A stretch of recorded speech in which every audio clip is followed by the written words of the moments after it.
call me Lulu, and this is Percy, and you can call him Baby Shark, and you are watching Call Me Lulu. Welcome to my channel, where I yap about everything that I read and write. I'm an aspiring writer in Austin, Texas, and I just bought a puppy. This is Percy. He is a 12-week-old border terrier, and today Percy and I are going to talk about my physical TBR for 2025. So my TBR is my to-be-read pile. I am someone who I read physical books. I also listen to audiobooks. Sometimes I read PDFs online. And this is by no means an exhaustive list of everything that I plan to read this year, but it's a start. I read about 50 books last year. I am a multi-genre reader, so I read like literary fiction, nonfiction, fantasy, romance, all kinds of stuff. And I'm excited to show you guys what I want to read. First on my list is As You Like It by William Shakespeare. I have seen, I think, 2 different movie versions of this play, and when I was in college, I was a part of a group that worked on like doing Shakespeare plays with elementary school students, and we did a lot of As You Like It there, so this is a play that I'm kind of familiar with. Percy, do you want to get down? But I've never read it the whole way through. So I'm really excited to do that this year. I love kind of like the concept of the pastoral. I think living in Texas, I've lived between like the city and really rural areas. So just the idea of being like lost in a forest and like what kind of like magic and antics that can lead to is really enticing to me. I've already read about 40 pages of this, and I'm excited to finish it this year. Next on my list is Orlando by Virginia Woolf. I have never read any Virginia Woolf before, and that's obviously bad. I did at one point think that I had read Virginia Woolf because I've read The Yellow Wallpaper. I read it for academic decathlon my freshman year of high school. But as it turns out, The Yellow Wallpaper was not written by Virginia Woolf. So I was spreading disinformation, which tells you how well I did in ACTEC that year. So this book follows kind of like an immortal nobleman who switches gender, just going throughout the years. And the title is actually named after one of the characters in As You Like It. Orlando is kind of like the love interest. He's like the young, kind of like romantic, dramatic guy. And I love books that are like in conversation with Shakespeare or plays that are in conversation with Shakespeare. Some of my own writing like is like Shakespearean reimaginings and stuff. I also love books that like deal with gender. So I'm really excited to get into this, and I think I'm especially curious because reviews from booktubers that I've seen of this book, they're not actually very fond of it. But it sounds like something I would like, so I will read it and report back. And then for my romance this year, I want to read The Principle of It All by Fiona Marin. This book is actually by the same author as one of the books that I read last year called Margarita in the Spotlight, which I talk about in the middle school books video that I made. It's the same author but under a different pen name because it's a different genre. And I really loved Margarita and the Spotlight, and I started to read romance last year, so I'm excited to read this one. It's also independently published, and I'm looking to read more, or it's self-published, and I'm looking to read more like self-published books, because I think everything I've read so far in the past couple years has been traditionally published. And this book follows like two school administrators. I think maybe one is a school administrator and one is a teacher in Texas public education, and they're falling in love, and there's kind of an initial like fake dating thing that happens. One of the reasons I'm really excited about this book is that it seems like the love interests in this are actually like at work and working, and also that it talks about kind of problems in the Texas public education system, but like in kind of like a cute, like consumable like format. I think a lot of the time I'm very interested in public education and like the way that public education works in Texas and doesn't work in Texas. But like it can quickly sort of deflate my spirits. And I think this author in Margarita in the Spotlight did a wonderful job of like packaging really heavy issues in a way that like made them like hopeful, but didn't lose kind of that informative nature. And I'm really excited for that to occur in this book, and I'll tell you guys how it turns out. Fourth on this list, I have The Great Hunt by Robert Jordan.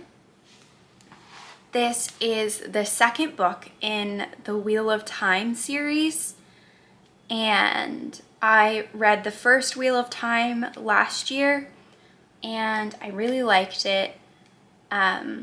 Robert Jordan, obviously, like the Wheel of Time series is classic.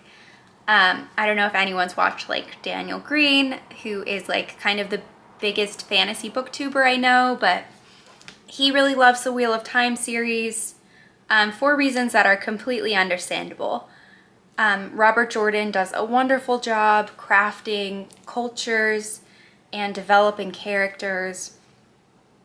I think like 4 books that were like written in the 80s by a man, I found a surprising amount of like depth and like connection with the female characters in the first book. So I'm really excited to read the second one and see how I like that.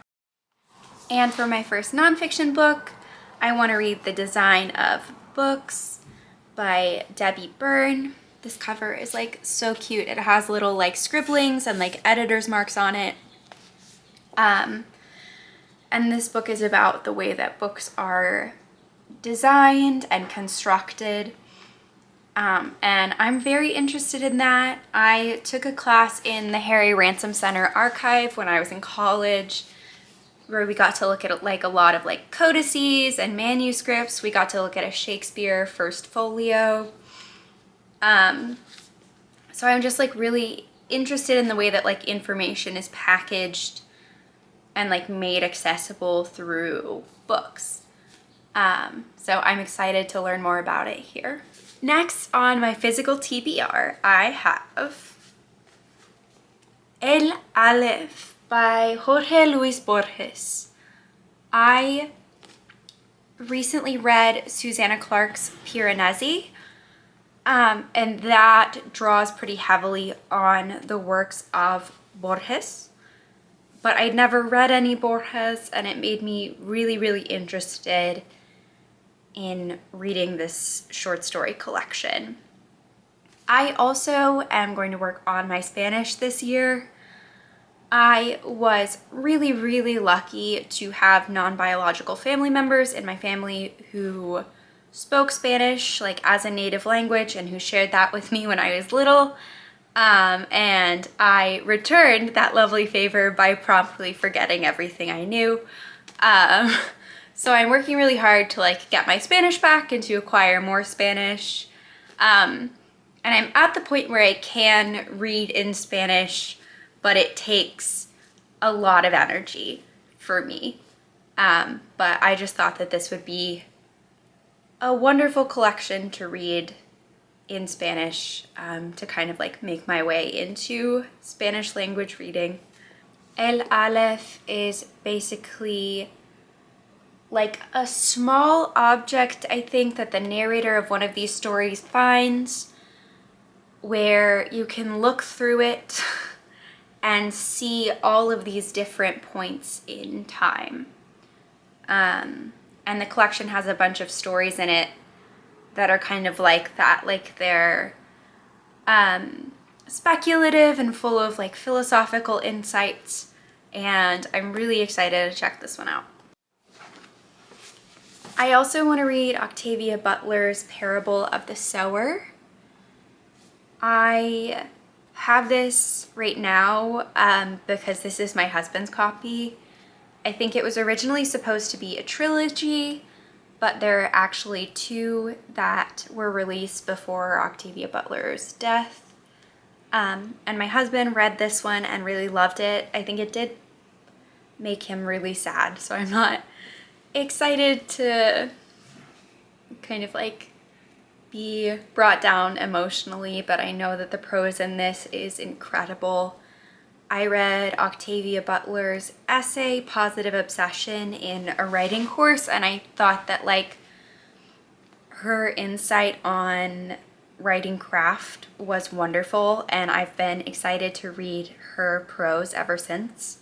This is also climate fiction, which is just kind of like so appropriate for today's world. And I'm really excited to get into this one. Next up,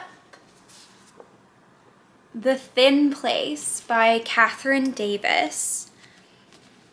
Catherine Davis is a writer who currently teaches at a university. She, I think, is the head of like the English department or the creative writing department at a university in the US.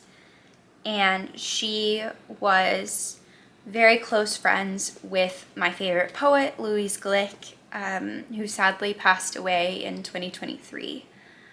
And she was a close collaborator on Glick's work. I think she was maybe like the first reader of Glick's work. So I've always kind of wanted to read Catherine Davis's prose because I thought I'd really, really like it. And I did start this book last year. I read about 100 pages, and it is phenomenal. It's about a small town in Vermont where like some of the residents have the ability to bring people back from the dead. And not just people, animals as well. But they can reverse death. And the prose in this is just so amazing. I'll read you a little bit.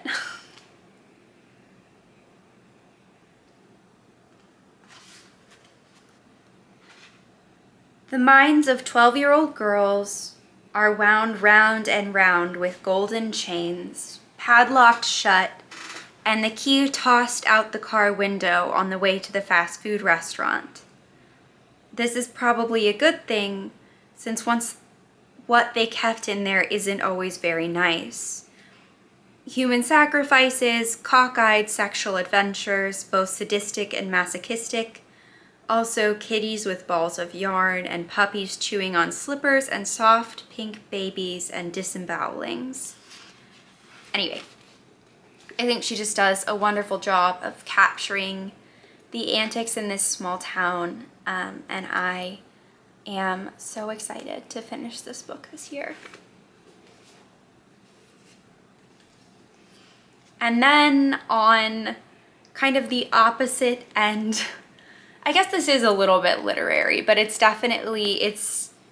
as long or longer, but not as dense as The Thin Place by Catherine Davis. We have A Discovery of Witches by Deborah Harkness. This is another one I put on my TBR because of a booktuber. I watched Biz Barkley's video on this book, and I think it was like titled like Twilight but with eugenics, which I've read about 100 pages of this book as well. I've read 160 pages. I have my little snake bookmark right there. And I get what Biz Barkley is talking about. I wanted to read this book because I love like archiving and like that sort of thing, like codices, manuals, just like how information is passed and like the economy of information. And in this book, the main character is a historian working on an archive, or working in an archive. She's actually working in the Bodleian Libraries in Oxford, and I thought that would be really, really fun. So far, I'm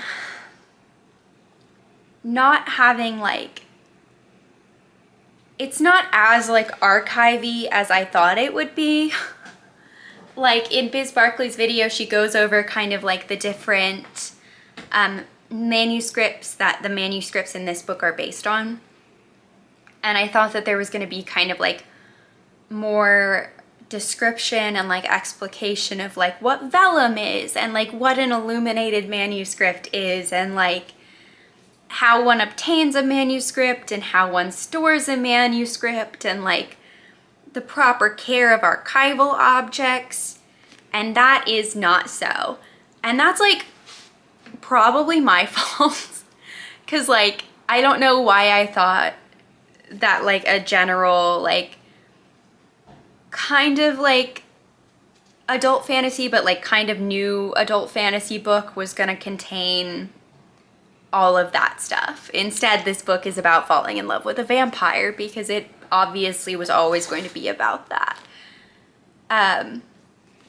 But there are definitely things about it that I am loving, and I will probably talk about it on this channel when I'm done. Speaking of my love for archiving, oh, another note on Discovery of Witches. People in this book who are archivists touch like 1,000-year-old manuscripts. Like literally, there's like an edition of the Bible that's like one of the first like compilings of biblical texts ever, that one of these characters just keeps on a bookshelf in a castle, and they all fucking touch it with their bare hands. There is not a cloth glove to be found in this book. Not a single gosh darn one. And I think if you know anything about archiving, you will feel my pain, and if you don't, I probably sound pretty silly right now, but it's like rage bait for me. I'm like, you're touching that? But I also, to counter that, plan on reading a book where people do handle archival specimens correctly. And that is Stuffed Animals and Pickled Heads by Stephen T. Asma. I initially did not think that this book was going to be hard to get my hands on, because where I worked in college, I worked as a collections assistant in like a paleontology collection. And a lot of the people who were in that collection and the laboratory that was connected to it had worked at the Field Museum where this book takes place. So there were copies of this book just around. And then last year I actually like tried to get it, and it turns out that it's hard to find. But this book is kind of about like the history of specimens and museums. Yeah, it's talking about like natural history museums being a confluence of high and low culture. And that's like from the book jacket. That's not me saying that. and just kind of talks about like the history of museum specimens and the process of like display and preservation. And I am really excited to learn more about that.